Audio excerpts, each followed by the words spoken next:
ഇന്ന് നമുക്ക് ജരാസന്ധന്റെ കഥ കേട്ടാലോ. കൃഷ്ണൻ എന്നും പ്രഭാതകൃത്യങ്ങളും ജപവും ധ്യാനവും ദാനയജ്ഞാദികളും കഴിഞ്ഞ് കുടുംബാംഗങ്ങളുടെ ക്ഷേമകാര്യങ്ങൾ അന്വേഷിക്കും.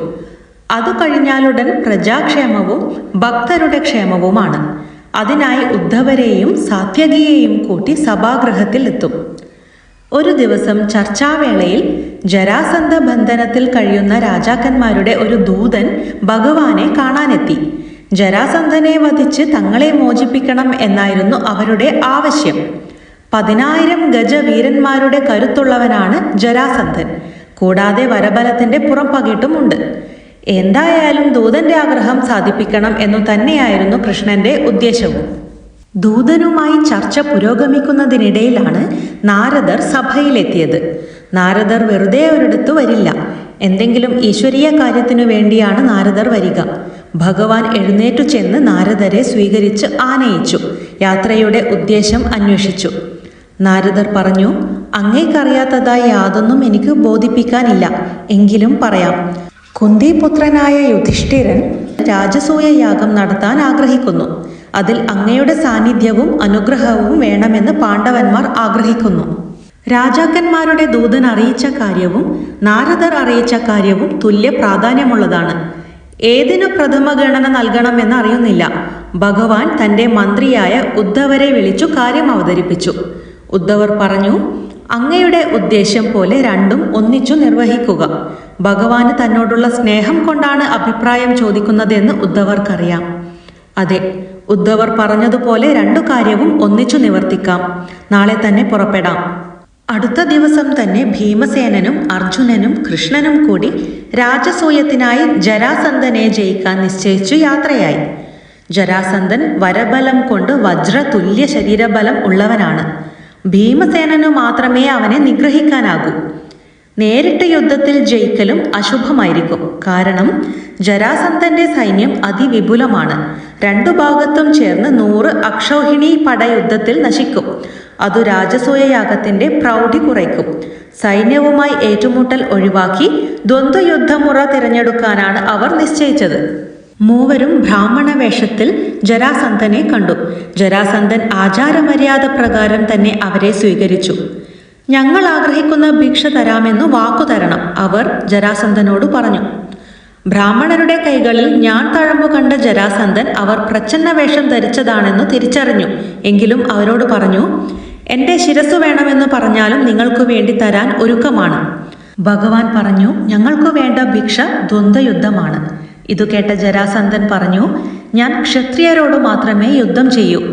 അർജുനനെ നോക്കിയിട്ട് ഇവൻ ക്ഷത്രിയ ലക്ഷണമുണ്ട്, പക്ഷേ ഇവൻ എനിക്ക് ഇര പോരാ. ഭീമനെ ചൂണ്ടി പറഞ്ഞു, ഇവനെ കണ്ടാൽ അത്യാവശ്യം തടിമിടുക്കുണ്ട്. ഇവനെ വേണമെങ്കിൽ ഞാൻ ദ്വന്ദ്വയുദ്ധത്തിനു വിളിക്കാം. ഭഗവാന്റെ ഉദ്ദേശം പോലെ തന്നെ കാര്യങ്ങൾ നീങ്ങി. ഭീമസേനനും ജരാസന്ധനും തമ്മിലിടഞ്ഞു. ഗദായുദ്ധം ആരംഭിച്ചു. ആ യുദ്ധത്തിൽ തമ്മിലിടഞ്ഞപ്പോൾ മേഘഗർജനം മുഴങ്ങി. ഭൂമി കുലുങ്ങി. കെട്ടിടങ്ങൾ തകർന്നു വീണു. മരങ്ങൾ കടപുഴകി. ഗദ ജരാസന്ധന്റെ ശരീരത്തിലേറ്റപ്പോൾ ഗദ പൊടിഞ്ഞു. ആർക്കും ജയപരാജയങ്ങൾ പ്രവചിക്കാൻ വയ്യാതായി. പകൽ യുദ്ധം, രാത്രി മിത്രം. ഇപ്രകാരം 27 ദിനരാത്രങ്ങൾ കഴിഞ്ഞു. ജരാസന്ധന്റെ ഉൽപ്പത്തി പോലെ തന്നെ വിനാശവും വേണമെന്ന് ഭഗവാൻ കണക്കാക്കി. ജരാസന്ധന്റെ ജന്മം തന്നെ വിചിത്രമായിരുന്നു. മഗധ രാജാവായിരുന്ന ബൃഹദ്രഥനാണ് പിതാവ്. കാശി രാജാവിന്റെ 2 പുത്രിമാരായിരുന്നു ജരാസന്ധന്റെ അമ്മമാർ. ബൃഹദ്രഥന് പുത്രന്മാരില്ലാതെ വളരെ കാലം ദുഃഖിച്ചു കഴിഞ്ഞു. ഒടുവിൽ ഗൗതമപുത്രനായ ചണ്ഡകൗശികൻ സഹായിച്ചു. അദ്ദേഹം മന്ത്രം ജപിച്ച ഒരു മാമ്പഴം ബൃഹദ്രഥനെ ഏൽപ്പിച്ചു പറഞ്ഞു, ഇതു രാജപത്നിക്കു നൽകൂ, പുത്രനുണ്ടാകും. 2 മക്കൾ ഉണ്ടാവട്ടെ എന്നു കരുതി അദ്ദേഹം ആ മാമ്പഴം തന്റെ 2 ഭാര്യമാർക്കുമായി തുല്യമായി വീതിച്ചു നൽകി. 2 പേരും ഗർഭം ധരിക്കുകയും ഒരേ സമയം പ്രസവിക്കുകയും ചെയ്തു. പക്ഷേ 2 പേരും പ്രസവിച്ചത് പകുതി ശരീരം മാത്രമുള്ള ചത്ത കുഞ്ഞിനെയായിരുന്നു. മാമ്പഴം പാതി കഴിച്ചതിനാൽ പകുതി കുഞ്ഞിനെയായിരുന്നു ഭാര്യമാർ പ്രസവിച്ചത്. ഇതു കണ്ടു പേടിച്ച രാജാവും പത്നിമാരും പകുതി ശരീരങ്ങളെ അടുത്തുള്ള കാട്ടിൽ ഉപേക്ഷിച്ചു. കാട്ടിലൂടെ സഞ്ചരിച്ച ജരയെന്ന പേരുള്ള രാക്ഷസി ഈ പകുതി ശരീരഭാഗങ്ങളെ കാണുകയും കൗതുകം തോന്നി രണ്ടും കൂടി യോജിപ്പിക്കുകയും ചെയ്തു. പകുതി ശരീരഭാഗങ്ങൾ യോജിപ്പിച്ചപ്പോൾ തന്നെ കുട്ടിക്ക് ജീവൻ വെക്കുകയും വളരെ ഉച്ചത്തിൽ കരയുകയും ചെയ്തു. കുട്ടിയുടെ കരച്ചിൽ മാറ്റാൻ സാധിക്കാതെ ജര കുട്ടിയെയും എടുത്ത് രാജാവായ ബൃഹദ്രഥന്റെ അടുക്കലെത്തി കാര്യങ്ങളൊക്കെ പറഞ്ഞു. സന്തോഷവാനായ രാജാവ് തൻ്റെ മകനെ സ്വീകരിച്ചു. അങ്ങനെയാണ് ജരാസന്ധൻ എന്ന പേരും ലഭിച്ചത്. ഈ കാര്യങ്ങളൊക്കെ ഭഗവാൻ കൃഷ്ണന് അറിയാമായിരുന്നു. അതിനാൽ അടുത്ത ദിവസം യുദ്ധവേളയിൽ ഭഗവാൻ ഭീമൻ കാൺകെ ഒരു മരക്കമ്പ് രണ്ടായി പിളർന്ന് അത് പരസ്പരം എതിർ ദിശകളിലേക്ക് വലിച്ചെറിഞ്ഞു. അതിൻ്റെ പൊരുൾ ഭീമൻ മനസ്സിലാക്കുകയും ചെയ്തു. യുദ്ധത്തിൽ സ്വല്പം ക്ഷീണിതനായ ഭീമൻ പെട്ടെന്ന് ഉന്മേഷവാനായി. ഭീമന്റെ വർദ്ധിത പരാക്രമത്തിനു മുന്നിൽ ജരാസന്ധൻ ദുർബലനായി തീർന്നു. ജരാസന്ധന്റെ ഒരു പാദം ഇടതുകാൽ കൊണ്ട് ചവിട്ടി പിടിച്ചു, മറ്റേ കാൽ പിടിച്ചു വലിച്ചു. ജന്മസമയത്തെ പോലെ ജരാസന്ധൻ നടുകെ പിളർന്നു 2 ഭാഗങ്ങളായി. 2 പകുതികളും 2 ഭാഗത്തേക്കായി തൂക്കിയെറിഞ്ഞു. അതോടെ ജരാസന്ധൻ ഭീമഛേദിതനായി കാലപുരിയിലെത്തി.